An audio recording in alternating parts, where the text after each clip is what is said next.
Let's head now to the Money Desk. Devin Morgan joining us. Hello, Devin. So we heard recently that Health Squared, the medical aid scheme, was applying for liquidation. Do we have clarity on what's happened to the 23,000 members? Yeah, indeed. I mean, the fallout continues. They do have curatorship now. They are falling under curatorship, and that's where we start with this medical aid scheme. Being placed under provisional curatorship by the courts, they wanted the full liquidation, but the Council for Medical Aid Schemes warned the application for curatorship, which technically means it's still active. Now, the real concern was whether those with life-threatening conditions, such as kidney disease, could be afforded the time to find a new medical aid scheme. There was a cloud under much of these beneficiaries here. I want to bring in Mark Hyman, who's with Medicheck. Now, that's a group that's been fighting cases for some of those Health Squared clients. Mark, thanks very much indeed for talking to us. I mean, this was a shock last month when we heard of this liquidation application. I see subsequent to that, the scheme is now under curatorship. Just remind us, because you've been dealing with the fallout in some of these cases, where do things stand with this medical aid scheme at the moment, both in, before and after this curatorship? Okay, thank you very much, Devin, for having me again. I think the important thing to understand is, as you quite rightly said, the scheme is still active. Members have rights in terms of the scheme, in terms specifically of the court order issued by the Honourable Justice Madam Crutchfield.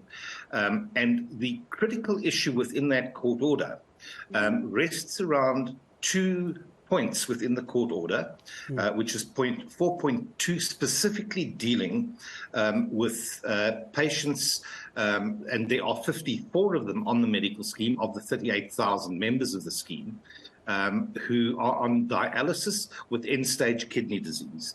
Now, the judge ruled on that the scheme has and is obliged to pay continuously for those members with and who have end-stage kidney disease and are on dialysis.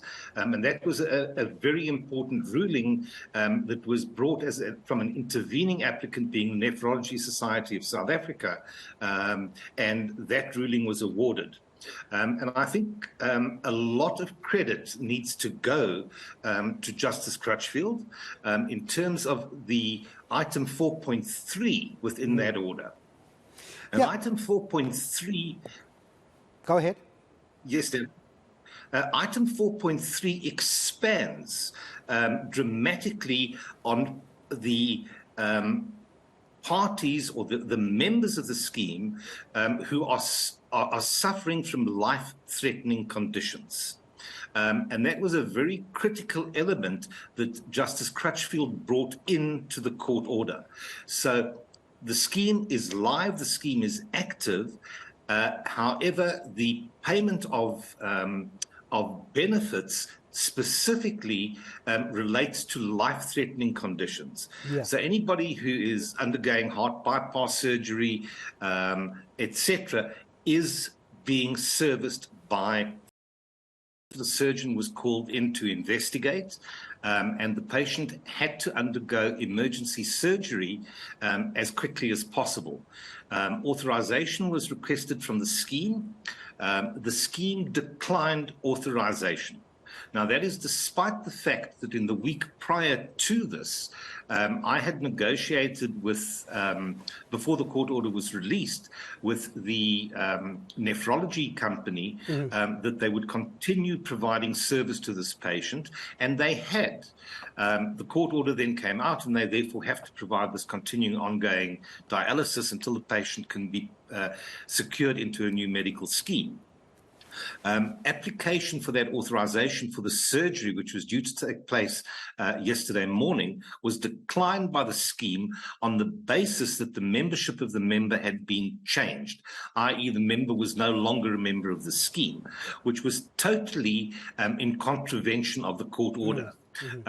We worked through Saturday evening and Sunday and delivered court papers to Health Squared, and at that point, thankfully, the curator had been appointed, and we served papers on the curator and as well as on the hospital where the patient was due to be treated. And fortunately, 10 minutes prior to the deadline that was due to be met, we received notification from the scheme. In actual fact, we received an authorization advice that the patient had been authorized. And then prior to us actually going into the court process, the hospital concerned acceded that they had an authorization and the patient would be admitted, and what would not be admitted as a private patient, thereby encompassing a fact that she would be responsible for a vast bill that had to be picked up by the Health Squared medical scheme. I'm going to come in here because of time, Mark, if you don't mind. Just one more thing before I let you go. So it was a success story at the end of the day after intervention.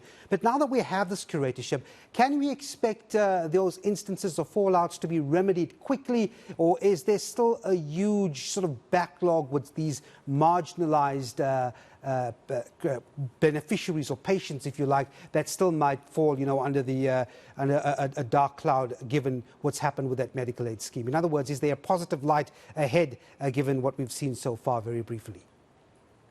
Devin, absolutely. I believe that the appointment of Joseph Olani as the curator, who went into office yesterday morning, I believe will resolve a lot of these issues, bearing in mind that also these members have moved to alternate medical schemes who would have to provide them with services for their prescribed minimum benefits and life-threatening conditions, even if they were embarrassed or endangered through prescribed minimum benefits to have exclusions applied to them. Yes, I think that the intervention of the curator and the appointment of a curator rather than liquidator has been an exceptionally positive step.